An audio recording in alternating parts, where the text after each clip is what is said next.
there's a lot of fun, there's a lot of happiness, there's a lot of community, there's a lot of helping other people. You've been doing like a weekly series of what you've learned from Grateful Dead tour. Give us one of those things you've learned from the music of going on Dead tour. I think the thing that actually did it for me more than almost anything else is I heard an interview with Garcia when I was probably 13 or 14 years old. And he used the quote, "I've opted for fun in this lifetime." And if fun is at the middle of it, and you're being helpful and you're doing good things for other people, it's a big win all the way around. What's been super fun that you get to help people do?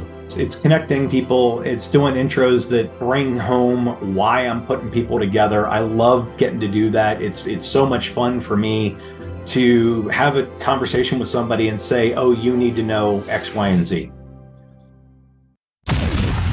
You're listening to the Real Business Connections Network. Powered by Balbert Marketing, LLC. Subscribe now and check us out at realbusinessconnections.com. Enjoy the show. Welcome everyone once again to 15-Minute Friday. Easy to implement business tips for busy people who want to learn more and do better in the shortest amount of time possible. I'm your host, Ben Albert, and yeah, I'm here to kind of dive right in because hungry business people like yourself are busy. We're here with Andy Greider today. Andy, what's happening, man? Hey, Ben, it's nice to be here. Thanks, man. Appreciate it. A lot of good going on. It's a wonderful world we're living in. I love talking to you, man. Andy is, I could read a bio, but I just speaking from the heart, I call him the real CDC, the real chief dot connector. He's a problem solver, a people helper. He's a connector at Healthcare Evolution Group, radio show host at Unique This Week, and just a great dude. Is there anything I'm missing from that bio that you think we should add? Buddy, wow. Thank you. That's very kind. I guess if there's something that's not in the bio, I'm an audioholic. I love my music, like you do. It's one of the places you and I bonded first. So I love listening to music. I love making music. I love making other people sound good too. So it's run this side of the stage a couple times in my life now. So yeah, that's probably the thing that's not in there. But I feel like if people are listening to music, they're generally happier, and that's always a good thing. So. Happiness goes a long way. You and I were talking about it before we clicked record. You've been doing like a weekly series of what you've learned from Grateful Dead tour. I know I'm already going way off topic, but give us one of those things you've learned from the music of going on Dead tour. I think the thing that actually did it for me more than almost anything else is I heard an interview with Garcia when I was probably 13 or 14 years old. And he used the quote, "I've opted for fun in this lifetime." And I went, wow, that's a mantra I can get behind. That's something that I can put into my everyday sort of grist mill. And if fun is at the middle of it and you're being helpful and you're doing good things for other people, it's a big win all the way around. It's a big win. And I think that message comes through in that culture and that genre of music. There's a lot of fun, there's a lot of happiness, there's a lot of community, there's a lot of helping other people, and that quote sort of manifested its way all through the entire series. So if there's one that ties it all together, that's probably the one, but it's actually not a musical lyric. It's actually a quote from an interview with him. So I always thought it would be just a groovy thing to be able to interview him, and never got a chance. So yeah. It's fun's at the core. What's the point in doing any of this if we don't get to have fun, fulfillment while helping people, building communities, connecting the dots? You're great at it. Was that the quote of the day, or do we have a different quote of the day? I took us off topic, but I always ask for a quote of the day. That could very easily be the quote of the day. Like I said, it's been a mantra for me for 40 plus years. At this point, God, that's scary to do that math, Ben, but it is 40 plus years at this point, from the first time I heard it. So, I'd say that is probably the quote of the day. If it's not fun, why do it? Is Ben and Jerry's twist on it. The ice cream guys. Yeah. But Garcia's was, I opted for fun in this lifetime. I actually even have it up on picture over here that's underneath it. I think what that leads to, and you were talking about this a little bit, is the idea of altruistic capitalism. It's the idea of doing good things that make you some money that you can turn around and use that money to do more good things. And I think a lot of people, a lot of business owners have the best intentions in the world of doing good once they make money.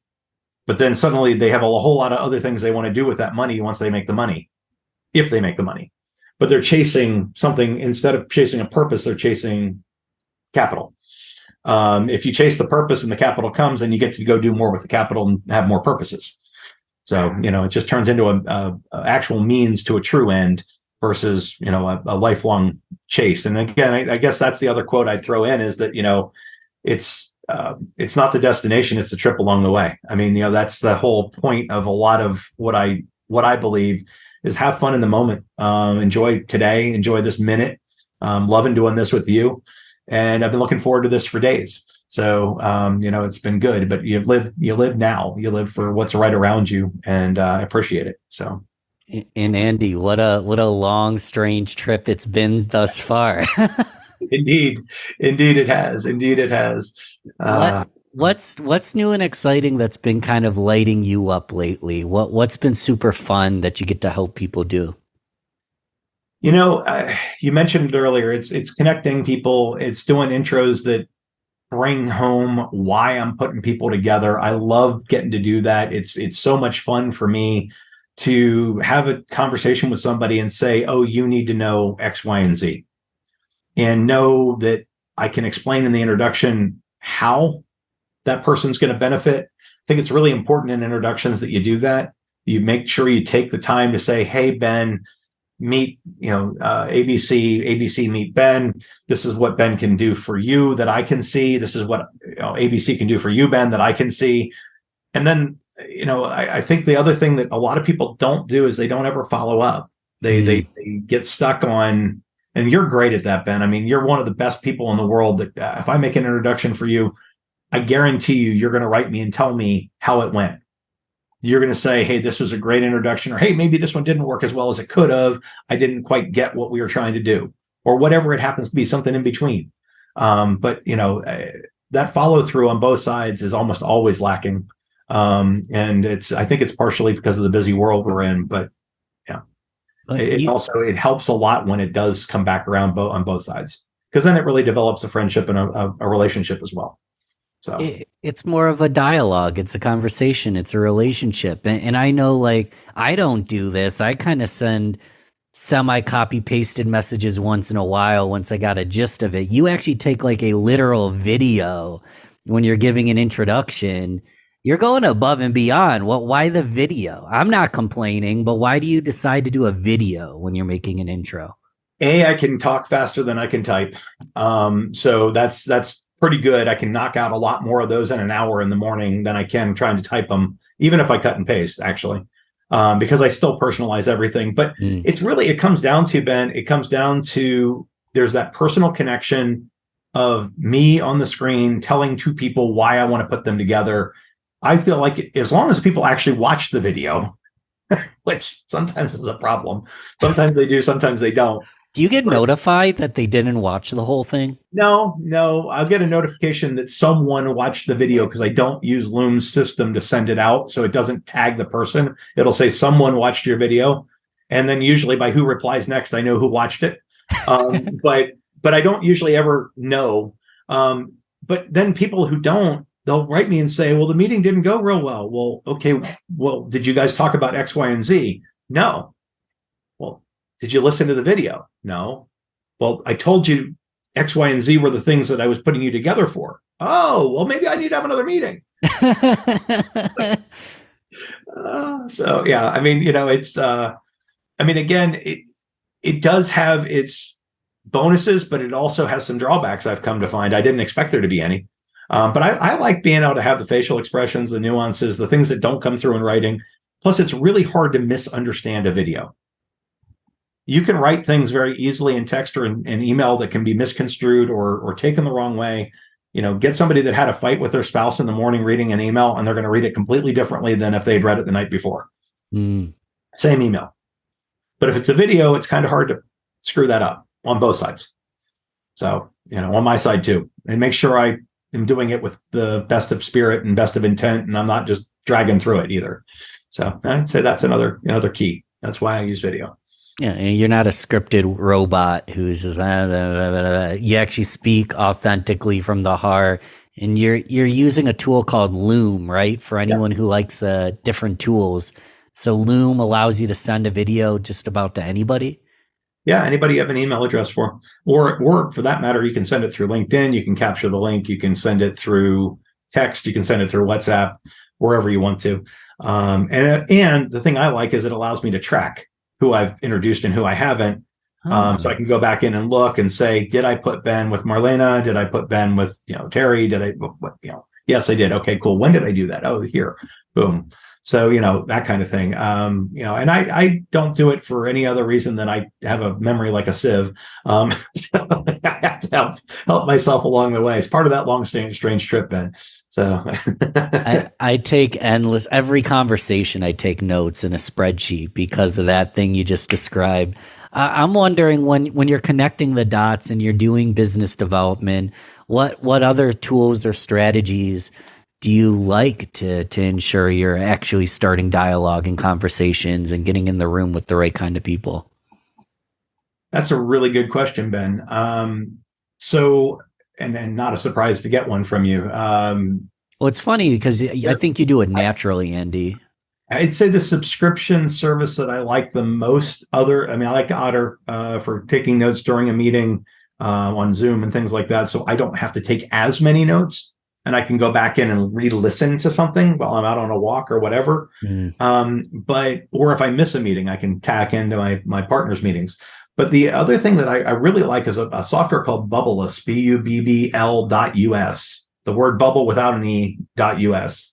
And it's a mind map software that's, I think, a whopping $7 or $8 a month. Wow. It's not bad. And it really kicks ass for you if you're trying to map out projects, or like, for instance, we've got a couple of events we're going to be doing on behalf of a friend of ours in mid-July, and just mapping out who's coming to that event and what the pieces are around the event and all those kind of things. It's a little overwhelming if you're just trying to do it on paper, plus you can't share it.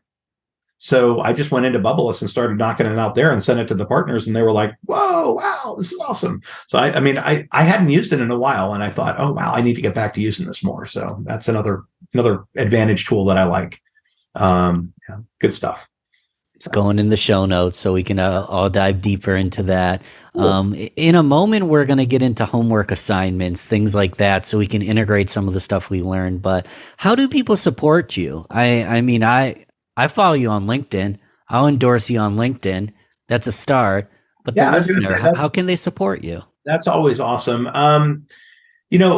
Honestly, I love when people get a chance to listen to the Unique This Week show, pass that around to friends, because I try to have guests on there that are unique, that are powerful potential business connections and business people, usually different perspective, cool tools, same sort of idea of what you're doing here, Ben, in a way.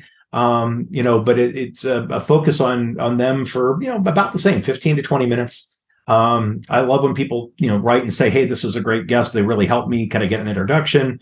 And then on the healthcare side, we're working with doctors, primary care, family medicine, internal medicine, helping them with the move to value-based care in a way that doesn't cost them money up front, makes them money in the end, and helps better take care of their patients, which is the senior population, which is part of why it is so important to me, because I feel like that's a part of our population that gets neglected medically all too often, and they get shortchanged. And this helps us allow for everybody to win. And I guess I'll end on that. I mean, that's the other part of things is, I love to work with people that love also to make things win, win, win, win, win across the board. If I can find people that do that, it's a huge, huge bonus. And that's what we strive for these days.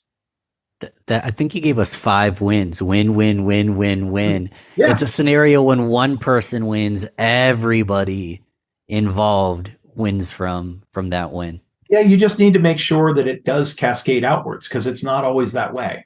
It's really easy to build a win solution, and even a win-win isn't too hard to do. But where everybody in the equation wins is key, just absolutely key. So, yeah, that's something I believe in, and I don't think it's as hard to do as a lot of people want to make it out to be. No. It's you're focusing on the ripple, the big picture, the effect after the effect. Yeah, it's a win-win. They got a sale, I got a sale. Well, no, what kind of greater impact we can that consciousness to the capitalism, the compassion to it, as we talked about Thank before. you for making me sound much more on point there. That's you just encapsulated exactly where win comes in. So thank you, Ben. That's awesome. So I always like to leave the audience an integration assignment, because at the end of the day, this isn't meant to just be infotainment. This is meant to spark some sort of light bulb where we can go take action. And based on our conversation, what do you recommend people do? What's a easy to accomplish assignment we could get started with? Find somebody to do something good for. Pay it forward to somebody that you that isn't expecting it. I think if we all did that once a day, the world would be an incredibly different place and an incredibly more positive and happy place. Especially somebody who really needs it, somebody who's hurting, somebody who's down, somebody who's having trouble. They're the people that need it the most. And that can be paying for the person behind you at Starbucks. It can be introducing somebody to somebody. It could be, stopping to help somebody who's got a flat tire. It could be any number of things that you're doing because you want to do that to help somebody else. That's the homework assignment I would give anybody out there that's willing to take it on. Yeah, if we do that once a day, oh my God, the compound interest of love we'll put into the world throughout the year. I like that you use the words "isn't expecting it." So it's not a referral partner or someone in your networking group or someone that is doing a campaign for charity, which I'm never going to tell someone not to donate to charity. It's literally someone who's not expecting it at all. Just help them because you can and because you want to. Exactly. And I think it retrains everybody's head to be a lot more open, a lot more caring, a lot more compassionate, which the world definitely needs right now. We need that with each other. So, well, I'm going to help you out whether you expect it or not. And all the listeners are going to go help someone else out today. So, dude, awesome. My time with you always goes by way too quick, man. Likewise. I just truly enjoy your energy, your spirit, everything about you, Ben. I really appreciate you making time to have me as a guest. Well, I'll see you soon. And thanks again for coming on, Andy. Thanks, brother. Appreciate it. Take care, Ben.